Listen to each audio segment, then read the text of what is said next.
रसूलों के अमान और उसका 12वां बाब जो 25 आयत पर मुश्तमिल है। करीबन उसी वक्त हेरोदिस बादशाह ने सताने के लिए कलीसिया में से बाज पर हाथ डाला और यूहन्ना के भाई याकूब को तलवार से कत्ल किया। जब देखा कि यह बात यहूदियों को पसंद आई तो पतरस को भी गिरफ्तार कर लिया, और ये ईद फतीर के दिन थे, और उसको पकड़कर कैद किया और निगहबानी के लिए 4 जाल सिपाहियों के 4 पहरों में रखा, इस इरादे से कि फसा के बाद उसको लोगों के सामने पेश करे।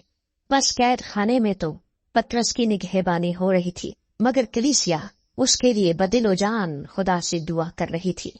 और जब हेरोदिस उसे पेश करने को था तो उसी रात पतरस 2 जंजीरों से बंधा हुआ 2 सिपाहियों के दरमियान सोता था, और पहरे वाले दरवाजे पर कैद खाने की निगहबानी कर रहे थे कि देखो खुदावन का एक फरिश्ता आ खड़ा हुआ, और उस कोठरी में नूर चमक गया, और उसने पतरस की पसली पर हाथ मारकर उसे जगाया और कहा कि जल्द उठ, और जंजीरें उसके हाथों में से खुल पड़ी।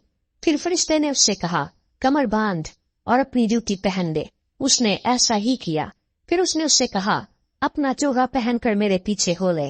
वो निकलकर उसके पीछे हो लिया, और ये न जाना कि जो कुछ फरिश्ते की तरफ से हो रहा है वो वाकई है, बल्कि ये समझा कि रोया देख रहा। बस वो पहले और दूसरे हल्के में से निकलकर उस लोहे के फाटक पर पहुंचे जो शहर की तरफ है। वो आप ही उनके लिए खुल गया। बस वो निकलकर कूचे के उस सिरे तक गए, और फौरन फरिश्ता उसके पास से चला गया।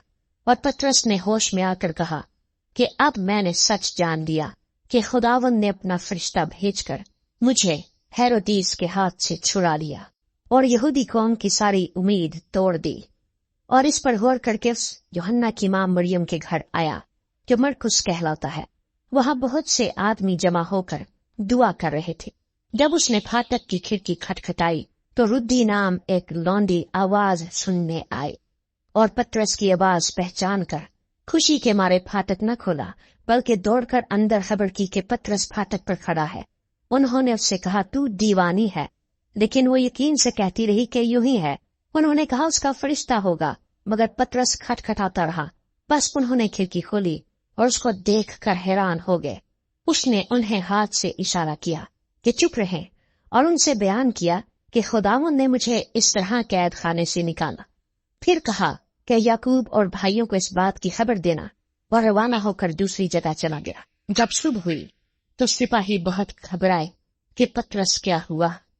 जब हेरोदिस ने उसकी तलाश की और न पाया तो पहरेवानों की तहकीकात करके उनके कत्ल का हुक्म दिया, और यहूदिया को छोड़कर कैसरिया में जा रहा। और वो सूर और सैदा के लोगों से निहायत नाखुश था। बस वो एक दिल होकर उसके पास आए और बादशाह के हाजिब बिलसतुस को अपनी तरफ करके सुलह चाहिए, इसलिए कि उनके मुल्क को बादशाह के मुल्क से रसद पहुंचती थी। बस हेरोदिस एक दिन मुकर्रर करके और शाहाना पोशाक पहनकर तख्ते अदालत पर बैठा और उनसे कलाम करने लगा।